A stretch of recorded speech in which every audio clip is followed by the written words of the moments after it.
All right, Young Turks, Cenk Uygur Kasparyan with you guys. Today's the day that we're doing an hour-long Ask Me Anything. Is it time to panic and hit that join button and at tier 3 or 4, and that way you can ask us questions? I guess. Hey, look at that, a new picture. Look at that good picture of you, Jay. Oh, I like it. I'm kind of giving blue steel there. Okay. I'm smizing a little bit. Definitely smizing. Definitely smizing. So that's such a fun word, smizing. All right. Anyways, check that out tonight if you're a member, and write in questions if you're tier 3 or 4 on YouTube. Hit the join button below the video on YouTube. It's so easy. The rest of you guys, tyt.com/join. You know that. We got tons of news, including Afghanistan. I gotta yell at the media, so I'm gonna let Anna take it away. All right, so let me set it up, get Cenk ready for his yelling, because that will take place in this story. So let's do it. NBC reporter Richard Engel is kind of panicky about the United States' decision to pull out of Afghanistan. In fact, he argues that we are capitulating. With who? Well, he explains in this next video. Let's take a quick look. The worst capitulation of Western values in our lifetimes. You left behind. I went to Afghanistan. I arrived a couple of weeks ago. It was a republic backed by the United States, backed by the West. Now it is an emerging Islamic emirate trying to find its way. It was ruled by the same people who are now in control today prior to us invading Afghanistan.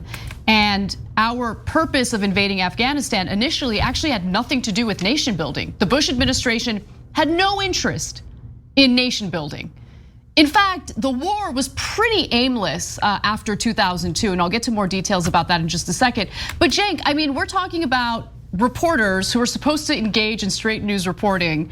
I guess, they're opening it up to some editorial, content and commentary here, but capitulating our value, like what does that even mean? Yeah, there's so many things wrong with that. And first, let me just say that I'm really disappointed, and it's a funny thing to say because I rip the mainstream media maybe more than anyone, and it's probably louder than anyone. But I see Richard Engel's reporting. Number one, he's in the war zone many times, so I respect that. That takes courage. And number two, he does deliver facts that are important from time to time, including in the middle of that report, he explained that Trump cut out the Afghan government when he was negotiating with the Taliban. And he blamed Trump and Biden, and he was clear about it, but he gave the facts, and the facts are important. And when the Afghan government was cut out of negotiations, that gave the Taliban tremendous, you basically gave him a green light. Don't worry, these guys are irrelevant. You'll steamroll them, and that was done by Trump. Okay, so though he gives facts, but Noam Chomsky talked about this actually in an interview I did with him. He said, it's easy to follow the media. They do have facts. They're not just making things up out of whole cloth. You just have to ignore every piece of framing and editorializing that they don't even sometimes realize is editorializing. And that is the main problem here. And so now let me get to my anger with how absurd that commentary was by Richard Engel. So number one, Western values, what are we talking about here? Now it's easy to say, Western values, democracy, good guys, etc. Taliban are obviously bad guys, we get that. But wait a minute, Western values created the Taliban. We funded and armed the Mujahideen, but the part they never tell you is we also spent a lot of money in media to radicalize Muslims in Afghanistan. There used to be miniskirts in Afghanistan before we started our propaganda. And our propaganda was the communists are atheists and godless, and you have to, and good Muslims believe in violence, and it would cherry pick parts of the Quran, and good Muslims would attack the atheists. So we created that culture in some ways. Now, of course, the culture is also ancient, and it's partly Muslim, partly regional. These are all complicated issues, and to boil it down to, we're Western and we're the good guys. When we invaded the country, we created the Mujahideen in the first place, and they're the bad guys. To break it down in that black and white way, it reminds me of Sam Harris, and it's silly. It's what children do, okay? So now, even worse, Afghanistan was a republic for all these years. What are you talking about? The government, so-called government, the Republic of Afghanistan, collapsed in 11 days.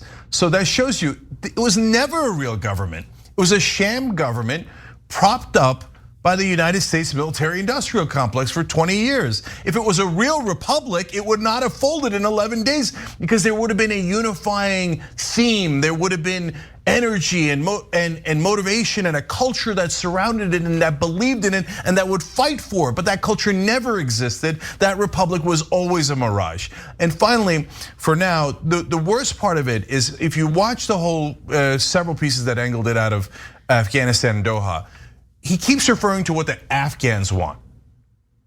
Which Afghans are you talking about? Because it looks like what the Afghans wanted was this, because the Taliban had a lot of local popular support. That's how they took over so easily. He keeps referring to the Afghans as like the three dudes he knows in Kabul who were like, agree with him. And he's like, oh, the Afghans I know. But he doesn't say the Afghans I know. He keeps saying as if the Afghan people are totally against the Taliban. And that's just living in total fantasy land. And that's what makes me disappointed that isn't, let alone your enormous bias, that's not real reporting.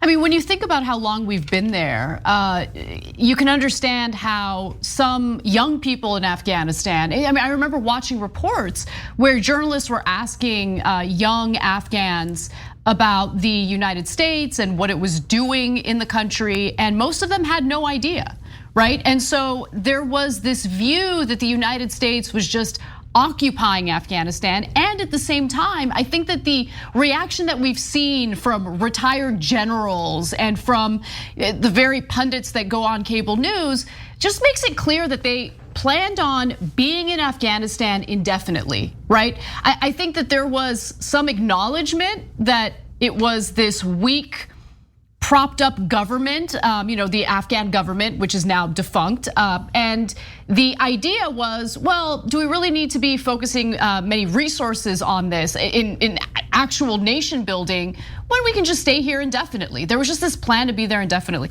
So let's go to the next video. One more clip from Engel's commentary here. And then I want to give you guys some context regarding the war itself, including some of the conversations and debates that took place in the early years of this war. Take a look.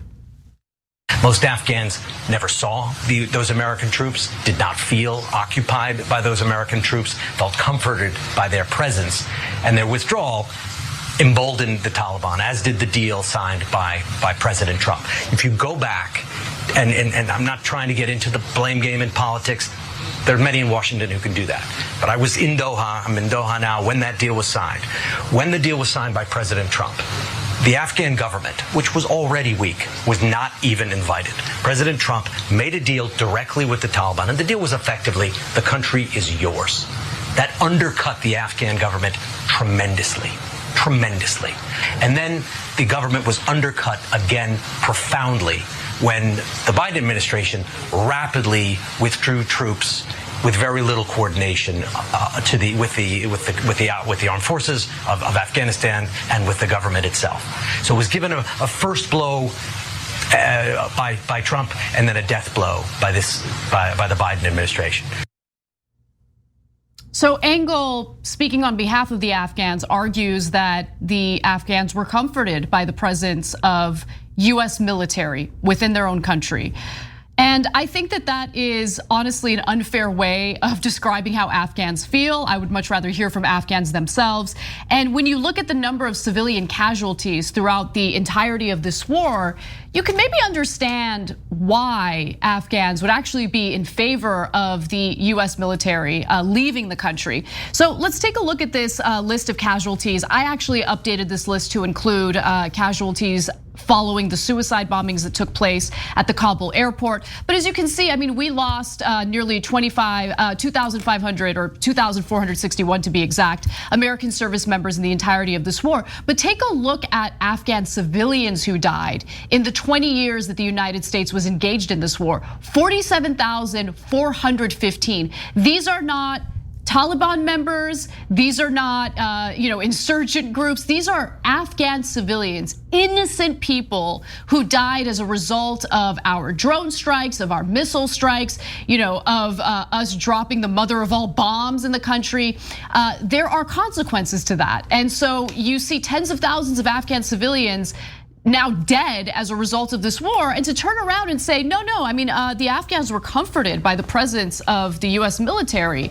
I just think that that is a ridiculous way of describing and also speaking on behalf of Afghans.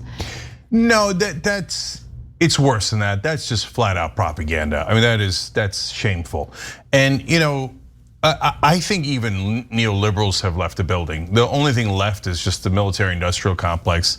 And look, when you pay millions of dollars to news networks and advertising when you don't sell anything to consumers, that is a way of doing marketing. You say, hey, news outlets, do my marketing for me. And they don't have to write Richard Engel a memo. They just hire the right people to hire people like Richard Engel who are going to do pro-war propaganda unwittingly, not realizing he's basically a stooge at this point. And so I told you, look, the facts are correct, but every part of the interpretation of the facts is wrong. Even look, so anybody who watches TYT knows how much I loathe Donald Trump. But when he says Trump cut out the Afghan government from the negotiations, that is true, that's a fact. But then he goes on to editorialize that said to the Taliban, it's your country. No, if the Afghan government was strong and its military was as prepared as we claimed it was, it wouldn't mean that they had to surrender to the Taliban at all. They had 4 times as many men in the Afghan military as the Taliban does. They had billions of dollars in American military equipment. They didn't have to surrender because Trump cut them out of the deal. Look, I'm giving Trump credit there. Like, no, he's not wrong on that. Every part of the editorializing, it's not mixed. It's not like, hey, some is anti-war, some of his comments, and some is pro-war. Every one of it was pro-war. It's so, like, the only people who believe it now, basically people who watch MSNBC and who are just used to just listening to TV and going, oh, okay, I get whatever they tell me. I guess the generals are always right, and Jake Tapper and Rachel Maddow are always right, and Jake Tapper obviously on CNN, and CNN and MSNBC are indistinguishable.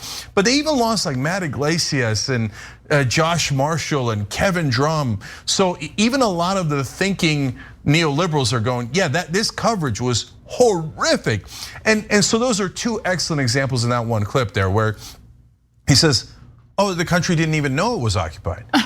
Which part of the country are you talking about? When we were in the valleys, they fought us like lions. They knew they were occupied. That's why they were firing at us. How do you think we lost all those guys? How do you think the Afghan military lost 66,000 men? Because they weren't fighting? Because the Taliban and the locals didn't think they were occupied? That's it's beyond absurd to say that. And then finally, Anna's right, they're comforted by our troops. That's just mental, man. Yeah. Your 3 friends in the Capitol in some air-conditioned building were comforted by the troops. The rest of Afghanistan was not comforted by our invasion. The 47,415 civilians dead were not comforted by our invasion, and neither was the overwhelming majority of the country. Richard Engel there, honestly, it was so bad that it tipped over into lying because he gave the impression to, unfortunately, impressionable people that watch television that, oh my God, the Afghans were so ready for democracy and our occupation had worked so well. And if we just stayed another 20 years, man, Western values would have triumphed. But instead, because we wouldn't do more war, because of Biden and Trump, and by the way, 75% of the American people, that's why Western values lost. If we just tried 200 more years of war, it would have worked. So just turn off your TV. This is total, utter propaganda. Well, I want to reset to talk about some of the reasons why this war was a failure almost from the jump. Because I think, since it's been such a long war, people forget about the details, the context as things were kind of getting to the point where we were going to invade Afghanistan. Why are we invading Afghanistan? What is the objective, right? So let's talk about that a little bit. Now that US troops have fully withdrawn from Afghanistan, the war is over. After 20 years and more than $2 trillion, some are asking, well, what happened? Why did the United States fail in this 2 decades long war? Well, if you look at the various debates that were taking place within the Pentagon regarding the objectives of the war and why we were invading in the first place, one can understand why this whole mission was really an aimless one that didn't have an end goal or really an idea of what it would mean to win the war. So Steve Cole, who's written multiple books about Afghanistan, recently, few years ago did a talk, and he disclosed something about those very debates taking place within the Pentagon. And I think what he says here is incredibly important. Let's take a listen. I was stunned to discover how often our government struggled with the question of Al-Qaeda versus the Taliban. Who are we fighting and why are we fighting them? There was one part of the argument that nobody had any trouble with. We're fighting Al-Qaeda, right? They attacked us. They're still trying to attack us. They're small in number. They're dangerous. They cross borders. We know what we're about there. But the formulations were always Al-Qaeda and its affiliates. So what affiliates do you mean? Are you talking about, okay, if you're talking about a small splinter group that's also active in France and Britain, yes, okay, they're a qualified affiliate. Well, the Taliban were judged from the very first day after September 11th to be an affiliate. But every administration, starting with President Bush, even in the smoldering anger of September 2001, nobody wanted to go to war with the Taliban because they knew, first of all, the Taliban hadn't attacked us. And second, they were large and really rooted in the country and in the region, and that they were also backed by Pakistan, and it was going to be a really tough project. And it turned out to be an incredibly tough project. And so the Taliban lost control of Afghanistan in 2002, but the Bush administration didn't end the war. In fact, the Bush administration claimed that it wanted to bring Osama bin Laden to justice, but refused an offer by the Taliban to turn Osama bin Laden over. Now, they were gonna extradite Osama bin Laden to a third party, not to the United States specifically, because they wanted to ensure that the United States was willing to provide due process, go through some sort of due process to bring him to justice. And Bush administration's like, no, we're gonna go in. Now, this whole notion of nation building wasn't even something that the Bush administration had any interest in. In fact, they were pretty transparent about that from the beginning. So once we're in, and once we're suddenly fighting the Taliban, what does it mean to win that war, right? And after the fall of the Taliban in 2002, why did the United States decide to remain in Afghanistan? Yeah, so I always remember this poll that was done now almost a decade ago, where they asked Afghans, what is 9/11? And over 90% had no idea what it was. So now, and let's keep in mind, so the Taliban, as the expert there pointed out, did not attack us. Iraq also did not attack us on 9/11. 15 out of the 19 hijackers were Saudis. Yet we remained not only best allies with Saudi Arabia, but the very first people we allowed to get out of the country on flights when no one else was flying was literally the bin Laden family. The person who did attack us was Osama bin Laden. I mean, that is a very, very curious thing to do. Michael Moore did a whole movie about it. You guys know about it at this point, I hope. And so you could say, hey, look, the bin Ladens are not necessarily all guilty because of one guy and it's a big family. But you might want to question them, right? Isn't it weird to fly them out and protect the bin Ladens that you know one of their family members did 9/11? So you never attack the people who actually did it. You attack two different groups of people that didn't do it, and you stay there for 20 years, and they don't even know why you're there. And the number one answer for why are you fighting the Americans in that same poll was, because they're in my valley. And so this war has always been absurd. It's always been done for profit. And by the way, we all would have known that if it wasn't for the media industrial complex. I love that you brought that up, Cenk, because there was a fascinating panel debate that was taking place. It was carried on C-SPAN 2 at the time, not even C-SPAN 1, so most Americans probably didn't even see it. But it was a discussion among journalists from both the United States and our European allies. And one journalist from Italy specifically, in 2002, that's when this panel is taking place, decided to call out the jingoistic nature of US media, in particular, the jingoistic nature in the reporting on Afghanistan and the fear mongering that was taking place at the time in regard to Iraq. So of course we hadn't invaded Iraq yet, that happened in 2003. But this conversation is mostly about Afghanistan, and listen to what the journalist has to say here. From what I've seen, I've spent like a month and a half after September 11th in the States, and what I've seen is that American journalists have become more patriotic. Can we put it this way? Which is not the case for the majority of European, or let's say of Italian journalists. Italy has been quite critical about everything about what was going on.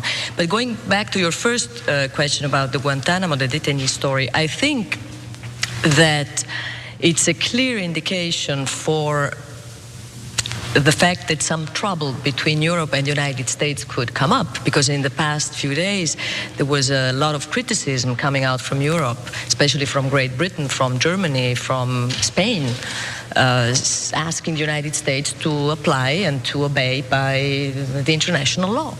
And as someone told me the other day, that might be, the beginning of the end of the honeymoon between Europe and the United States. So by January of 2002, our European allies, including journalists from European countries that were aligned with us in this war, were starting to raise some red flags. And they're like, what's going on here? What are you guys doing? In fact, there are possible war crimes taking place, especially when it comes to the detention of these prisoners of war in Guantanamo. I'll get to the response of a US journalist to that statement in just a second, but Jake, did you want to weigh in? Yeah, I want to make one point about what she said, because it's so on point, and I don't even know that she knew that at the time. Probably not. So Phil Donahue, it might not even happen yet. Phil Donahue used to be the #1 rated host on MSNBC right around the beginning, before the Iraq War, but he was very much against the war, and he was pretty much the only one on television who was against the war, and MSNBC fired him. And so they then said, oh no, of course it had nothing to do with that, and they made up some standard excuses, but nobody could understand it because we could all see the ratings, they were public. He was their #1 host. And so later, an internal memo leaked where the executives said, while all the other TV stations are waving the flag, we can't be against the war. Now, remember at the time, MSNBC also was owned by GE, which is a massive defense contractor. So whether they thought we have to be jingoistic and not really do news, I mean, that's an admission that they're doing propaganda on behalf of the US government and military of a giant so-called news network in America. And so she nailed it. I don't know that Phil Donahue was even fired when she was talking, but she used the same phrase that the MSNBC executives did. Right. We've got to support the American government. We can't question it. That is not journalism. That's just flat out propaganda. Now, there was a representative of the US media as part of that panel discussion. It was a columnist for USA Today. And remember, the Italian journalist you just heard from raised some concerns about the way that detainees were being treated in Guantanamo. And listen closely to how the columnist from USA Today responded to that critique. I see myself as a left of center columnist, but among all of God's creatures who I feel sympathy for, the 158 detainees on Guantanamo rank towards the bottom of the list. Has there been a discrepancy between the US and European media on the specifics of Afghan casualties, and why do you think that might be? Who wants to take that first? I will lay down the marker for the American view, which the Europeans can now then dissent on. We're not being aggressive at all, Walter. I think the first thing why the unintended casualties in Afghanistan has been a secondary or even tertiary story here is because there are always a certain number of unintended casualties in any warfare situation. And I don't think that the abuses in this war in Afghanistan were systematic. I do not think that had one looked closer, one would have anything that would even be in the same definitional framework with a My Lai. I do not think that this is rogue pilots dropping bombs willy-nilly. And I mean, that dismissive nature regarding the treatment of civilians and the treatment of detainees in Guantanamo played out through the entirety of this failed war in Afghanistan. I want to just quickly note that, look, that conversation took place in January of 2002. But by the end of the war, in terms of the number of Afghan casualties, civilians, they lost 47,415 people, right? So to minimize the number of civilian deaths is pretty gross, and he's just very clear there, very transparent about the fact that the treatment of the detainees, not that big of a deal, that's secondary to him, if anything, and the unintended consequences or the unintended loss of lives, I mean, that's what happens in war. Yeah.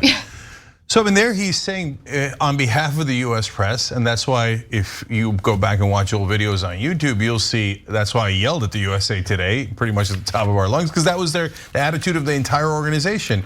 Guantanamo Bay, who cares? I mean, they rank at the lowest concern. Now, here's the great irony of that. Today, the American media is complaining that Biden coordinated with the Taliban in our exit. But who did we coordinate with when we stuffed people into Guantanamo Bay? Oh yeah, the Taliban. There was bounties, and the Taliban would just hand over people for $5,000 at a time. And guess who they would hand over? Ironically, their enemies. And so we put in a ton of innocent people who actually could have been our allies into Guantanamo Bay and didn't let them out for decades. And that wasn't a callous American government official you heard. That was an American journalist. And I remember Walter Shapiro, I remember reading him. He was terrible, he was always terrible. And these guys, I mean, they're so sophisticated. Sputnik just does Russian propaganda. It's over the top, it's obvious. The North Korean television is over the top and obvious. Our guys are so much better at it.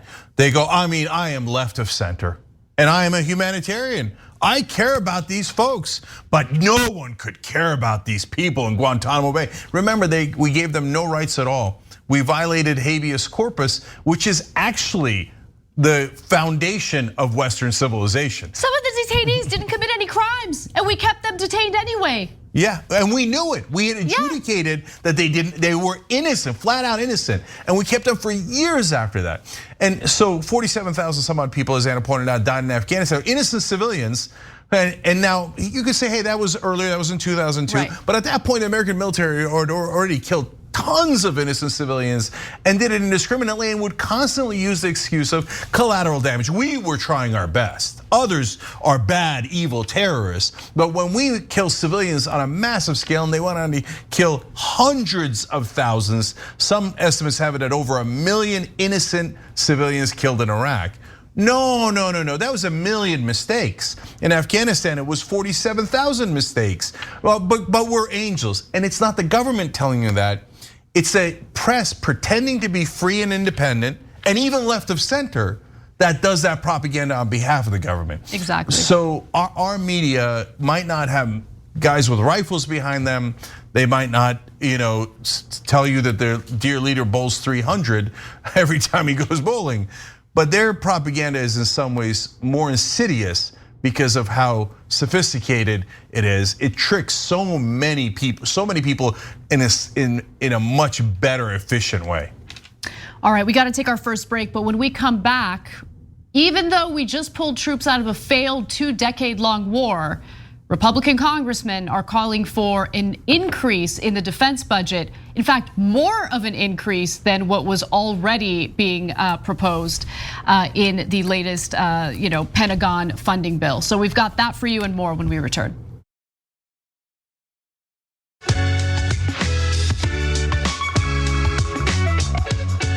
All right, back on TYT, Cenk and Anna with you guys. Go. House Republicans are calling for more of an increase in the defense budget, even as troops have just left a 2-decades-long failed war in Afghanistan.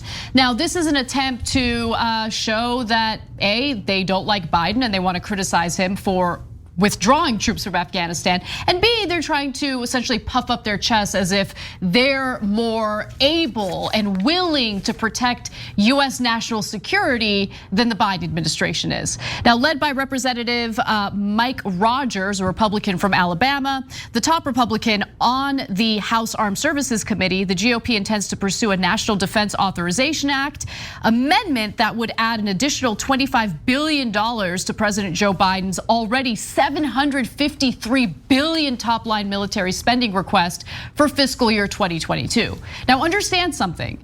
Biden has requested an increase in the budget for the new NDAA, and Republican lawmakers looked at that and said, we want more.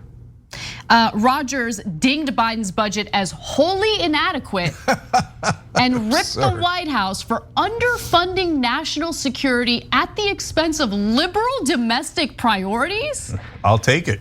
Rogers and other Republicans have instead called for boosting the budget by 3 to 5% above inflation. Okay. So can I just say real quick, Anna? Yeah. Sorry.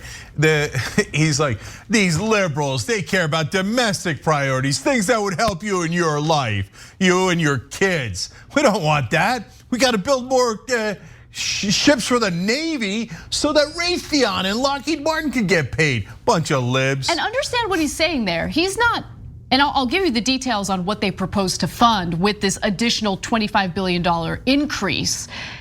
It has nothing to do with boosting the salaries of service members. Of course. It has everything to do with purchasing more weaponry and, yes, funneling more money, redistributing more money from the US taxpayers to a handful of elites that benefit from the military industrial complex. Now, let me also just note that, I mean, we just wasted a ton of money and 2 decades in Afghanistan. To then turn around and claim we need to increase the budget for the military even more is just absolutely ridiculous. And if Democrats were competent in their campaigning, they would take that statement by Mike Rogers, the one where he's essentially criticizing lawmakers for wanting to be focused on domestic issues that actually benefit the American people. They would take that statement and they would use it in their campaigning. But are they going to do that? I don't know, we'll see, but I doubt it. No, of course they're not going to do that. And I was going to say that they're going to cower from him instead of go, but it's not really cowering. We know, we've covered this game 1,000 times. They'll pretend to cower and then give him the $25 billion because they have the same exact defense contractors as campaign donors. Yep. So what do you think this whole 2-week cable news propaganda was for? It was for the $25 billion. Boeing and the rest of them give a couple of $1 million to the news networks. The news networks do nonstop propaganda. Then the politicians they gave a couple of $1 million to go, hey, why don't we give them $25 billion more? And so if you're Lockheed Martin and all those defense contractors spending $10 to $20 million greasing up politicians and news networks, and in return you get $25 billion, that's a genius investment. Yes, well, and keep in mind, as The Intercept reported, if you invested $10,000 in the top 5 defense contractors at the beginning of the war in Afghanistan back in 2001, that money grew to around $100,000. It outperformed the stock market. If you invested in S&P 500 index funds, that money would grow to about $67,000. So it gives you a sense of just how profitable the war in Afghanistan was for these defense contractors. Now let's talk about where this proposed increase in funding for the military would actually go. It would add $9.8 billion to weapons procurement accounts. Oh wow, that's shocking. Including money for 4 more Navy ships, more planes and helicopters for the Navy, Marine Corps and National Guard, and upgraded Army combat vehicles. For the Taliban. I mean, all that weaponry that we provided to the Afghan military that no longer exists is now in the hands of the Taliban. So that's what Jake is referring to. Also, this amendment would pour an extra $5.2 billion into research and development efforts, including emerging technologies and beefing up cybersecurity and artificial intelligence. Another $3.8 billion would go toward military construction projects and facilities upgrades. And based on the statement by Representative Rogers, you would think wow, I mean, maybe we've been really underfunding, the Pentagon, the military for a while. It sounds like a dire situation.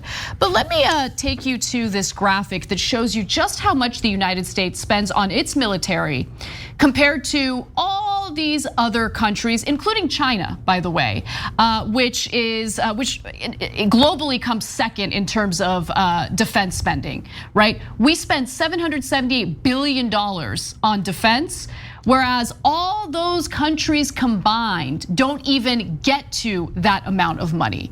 So China, India, Russia, United Kingdom, Saudi Arabia, Germany, France, Japan, South Korea, Italy, Australia, all those countries combined, their defense spending is $761 billion. The United States alone is at $778 billion, and now we have Republican lawmakers arguing that we need more. In terms of the spending that defense takes up in our discretionary budget, let's take a look at the next graphic. So defense, you can see, takes priority. Coming in at second, we've got health, then transportation. I mean, look at how absurd that is. No, but look at the fourth thing on that list. Veterans benefits and services. Okay, that comes in fourth. Look at how small that portion is compared to defense spending. And it's still the fourth largest. I mean, the fact that we spend that much more in defense than we do on the health of Americans is just insanity. And it's brought to you by corruption. If they did not allow for defense contractors to finance both politicians and the media, there's no way we would have a budget like that. Because what's the ostensible reason for the defense budget? To protect American lives, okay? Well, 45,000 Americans die every single year because they don't have health insurance. When's the last time we lost 45,000 people in a terrorist attack? If you take all the terrorist attacks, including 9/11, from 9/11 to now, it doesn't come anywhere near 45,000 people. And we lose 45,000 people every year, and that's just the people who don't have health insurance, let alone the ones that do and get bankrupted and die anyway because they started their treatment too late, because they were afraid of the co-pays and the deductibles, etc. No, this isn't for the American people. That's not what a democracy looks like. Look, here, I'll give you more context. The numbers that Anna read you about the research for artificial intelligence and upgrades of their facilities, those are just the randos part of their budget. Remember the 778, then they want to add another 25, and then that 8.2 billion or so is part of that 25. So it's just like an afterthought. It's what the Pentagon found in their couch. And so how much does it cost to do free college for all? Well, I heard on cable news, how are you gonna pay for it? I mean, you can't pay college for everybody. That's outrageous. No, we can't afford it. It costs about 7.5 billion a year, less than the chump change buried into the addition of the already gigantic Pentagon budget. So when cable anchors tell you, cable actors pretending to be news anchors, tell you that we can't afford things for you and your family, understand that they are lying. We can afford it. And then when they tell you, oh, we should have stayed in Afghanistan longer. Did any of them, did Jake Tapper ever ask, how are you gonna pay for that? Nope. Jake Tapper is the #1 guy when Bernie Sanders was running. How are you gonna pay for it? Oh yeah, you owe health for Americans. How are you gonna pay for it? Education for your kids. How are you gonna pay for it? $2.3 trillion flushed down the toilet. In these nonsense wars, it's gonna be up to $6 trillion by the year 2050 because of interest and other payments. Jake Tapper and no one else on cable news, including Rachel Maddow, never asked, how are you gonna pay for that, okay? There are no journalists on television, turn it off. All right, we're gonna take a break. When we come back, we'll talk about how all that military spending in Afghanistan ended up benefiting the very group we were fighting in the first place. And we're gonna take a trip in the debunker to debunk some of the lies of lawmakers like Ted Cruz. We'll be right back.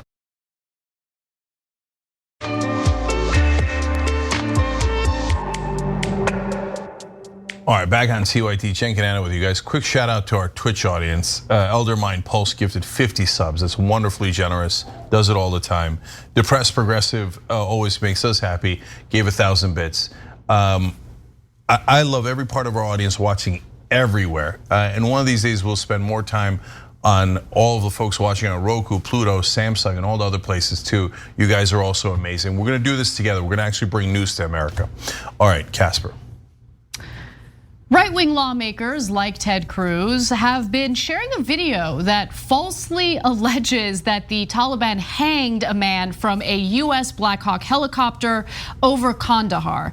Now, we're gonna show you the video in question, but before we do so, I think it's important to take a trip to the debunker, just so we debunk the lies. You didn't see Republicans, when we had control of the Senate, try to rig the game. Shows how the Green New Deal would be a deadly deal for the United States of America. Our systems are not racist.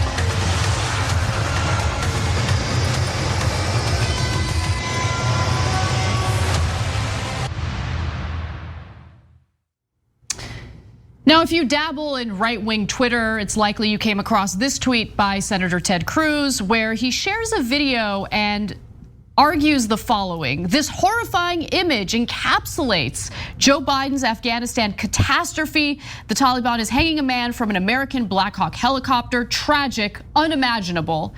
Let's take a quick look at the video in question.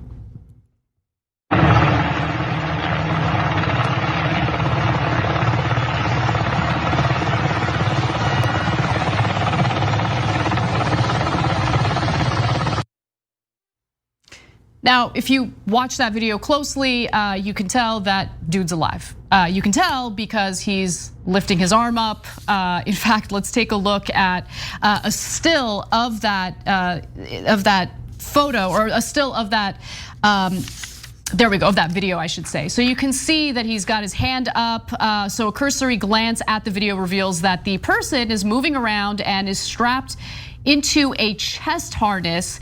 At one point, the person even reaches up and holds onto the rope, right? So this has been debunked already, but unfortunately it hasn't stopped the circulation of the video and the allegation among right-wingers. Representative Jason Smith is another one. He writes, on the day that we see innocent people hanging from an American helicopter, the Biden administration decides to pull out early, leaving behind hundreds of Americans and even more innocents to die at the hands of the Taliban. It's unacceptable and heartbreaking. Now, of course, Representative Smith, Senator Ted Cruz, and other lawmakers just like them had absolutely no problem when more than 47,000 Afghan civilians were killed during the duration of that war in Afghanistan. These are people who died thanks to US airstrikes, drone strikes. They were later referred to as collateral damage, and now you have these neocons pretending as though they actually care about the lives of Afghans. Clearly they don't, and I think something that will also prove that is how they are very likely to push back against allowing Afghan refugees into the United States. But I do also want to talk about the kind of weaponry that the Taliban has, because they do in fact have possession of US Black Hawk helicopters, and we should talk about that. But first, Cenk, why don't you jump in? Yeah, so both the fake politicians and the fake news, yeah, I said the words, have the same fall concern, and hence why I call them fake in this context. So, oh my God, the 13 US service members killed, and they interview every family member and etc. Now, I'm not mocking that. You should be concerned about those 13 US service members, and I'm glad they woke up and interviewed their family members and how terrible it is that they died. Now, did they do that for the 6,294 Americans who died in the occupation of Afghanistan, in the invasion and occupation, both service members and contractors? 6,294. No, they never did it. They wouldn't even show the coffins. Bush and Cheney told them, don't show the coffins. They said, yes, sir, absolutely, sir. Well, we won't talk about the deaths. Who cares? Who cares about the American military dying? Puh, right? Oh, Benghazi, 4 people died. Let's talk about it 24/7. But there's 6,000 dead there. There's tens of thousands of service members dead in Iraq. Don't talk about it, don't talk about it, don't talk about it. Oh, we're leaving? Oh my God, a service member died, I'm heartbroken. Let's bring on their niece and their grandniece to talk about it. They're liars. it's not just Ted Cruz, it's all the cable news anchors. It's Anderson Cooper and the rest of them. And Ted Cruz with, oh my God, I care so much about the Afghan people. Look at that, they hung someone. 47,000 civilians dead. Did you ever care about them? Never. Oh, there's just collateral damage. Who cares? Collateral damage. They had it coming. All these people understand it's violence. We had to murder them. It was collateral damage. Oh my God, I'm so concerned about one Afghan killed when he wasn't even killed. They're all liars. Now, look, there are some right-wingers, including right-wing trolls on Twitter, who probably acknowledge the fact that they don't care about Afghans, and so they tried to make this seem, a little more compelling to right-wingers who might not care about Muslims, but would maybe care about Americans who would be hanged by the Taliban. So I bring you to the next tweet. This is from Ian Miles Chong, I think his name is. The Taliban are hanging a person, presumably, he writes, presumably an American interpreter or SIV. Okay, let's stop for a second. Why do you presume that it's an American interpreter? Really, can you see like the identity of the person from that wide shot of a guy like hanging from a Black Hawk helicopter? I mean, it's just so ridiculous, and it's so clear that they're using this for propaganda purposes. And as we've already noted, this has been fact checked. And no, the Taliban did not hang someone to kill them from the Black Hawk helicopter. But let's also be clear. Yeah, the Taliban, thanks to our incompetence and our efforts in Afghanistan, if you want to call it efforts, has led to the Afghanistan now having possession of all this weaponry and all this other military equipment that was given to the Afghan military that no longer exists. So does the Taliban have possession of these Black Hawk helicopters? Yes, they have possession of all sorts of things that I can list for you in just a second. So it's not that far-fetched for the Taliban to use that weaponry against its own people. And that's weaponry that we ended up giving them indirectly, I guess. But the Pentagon had to have known that the government that we were propping up in Afghanistan was weak, would crumble as soon as the US pulled out. But I think that their intention was to remain in Afghanistan indefinitely, which is why, that puppet government was really not a big concern for them. They were just gonna stay there forever. Yeah, it's amazing what the right wing will believe. Presumably an American interpreter. What a weird presumption. Yeah. I see that speck over there. It's presumably a nurse, probably works on Saturdays and Sundays. Where are these presumptions coming from? It's insane. And so why? Anna nailed it, no question, to evoke sympathy because Tucker Carlson during the Iraq War, in the beginning he was in favor of it, then he turns around and he says, they're primitive monkeys, I don't care about them anyway. So, and he says similar things about Afghans. So that's the right wing mind. And so on top, my favorite thing is right wing trolls that are now going, you know what the Taliban is going to do to women? What are you doing to women in Texas? We just talked about the 6-week ban, abortion ban in Texas, where you're going to pay $10,000 to anyone who will rat out a woman and spying on her sex life, her body, et cetera, et cetera. You don't believe in women's rights here. Now you're got false concern about Afghan women. And then my favorite, oh my God, the Taliban is so bad against LGBTQ. That's definitely true, and we're actually super concerned about that. You're concerned about LGBTQ? Come on. Come on. Just 2 weeks ago, we did stories about how they're saying, well, the Taliban, I bet you they won't let trans people into the wrong bathroom. Go get them. And Tucker's cheerleading about, oh, they're real men. They're not like us. Oh, they don't study gender studies. Right. When you were applauding the Taliban a minute ago, now all of a sudden you're fake concerned because you want more defense contractors to benefit more from corruption? Shut up. Yeah, I mean, if I recall correctly, Lauren Boebert literally tweeted the words, the Taliban is building back better. Yeah. Remember, it's interesting how quickly the right wing in America goes through phases. They went from congratulating the Taliban for its viciousness and cruelty toward various, disenfranchised groups. And now, because they realize that maybe this could be a strategy to go after Joe Biden, they've changed their tune to pretend as though they actually care about civilians on the ground or that they allegedly care about US troops. When in reality, look, we see the way veterans are treated in the United States. States. We see the way troops have done multiple tours in these wars, whether it was Afghanistan or Iraq. They come back to the United States with all sorts of mental health issues and other physical ailments, and they're just abandoned. So please spare me the nonsense about caring about US troops, caring about Americans. We see the way Americans are treated within our own borders. These people don't care about anyone at all. In fact, all they do is use humans as props for their political goals and aspirations. And it's incredibly disgusting. It really is. So one more thing. So there's the number 85 billion going around for how much we left in weapons in Afghanistan. I even said that number yesterday, and I want to, sorry about that. I want to retract that. There's a correction on it. It's not that at all. It's 18 billion that went to weapons and transportation over the course of the entire war, right? So, but another guy quoting that was Trump, and that's why I'm even more embarrassed. But we actually correct mistakes. So, and Trump is now saying if the Taliban doesn't give all that back, we should go basically bomb them, go back in, etc. So Glenn Greenwald, where are you at? All those guys who are like, oh, Trump is so anti-interventionist. He's such a peaceful guy. He's a peacemaker. The Democrats are the ones that want war. But wait a minute, Biden got us out of the war. Yeah, Trump started it, and we give him credit for that because we're actually fair, right? But now he wants to go back in. What happened? Are you ripping Trump now? No. All the fake left-wingers who go on right-wing shows all the time, they're like, oh, Trump, he's such a peaceful man. Well, it's just a kid from Queens. Just trying to do the best he can. The elites are keeping him down.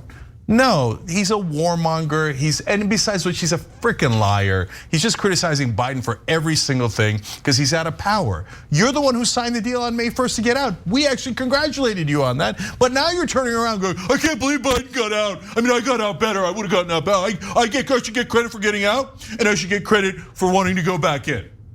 And yet, fake left-wingers like, oh, Trump, he's so awesome. Don't talk about Trump. Don't criticize Trump. Only criticize AOC. Oh, shut up. Go away. All right, that does it for our first hour. When we come back for hour two, we're gonna switch gears, get off of the Afghanistan issue and talk a little bit about what's happening in regard to COVID. Also, there was a pretty terrible pro-vaccine ruling handed down by a judge. So we're gonna talk about that and more. So don't go away, we'll be back in about 4 minutes. Thanks for listening to the full episode of The Young Turks. Support our work, listen ad-free, access members-only bonus content, and more by subscribing to Apple Podcasts at apple.co/TYT. I'm your host, Cenk Uygur, and I'll see you soon.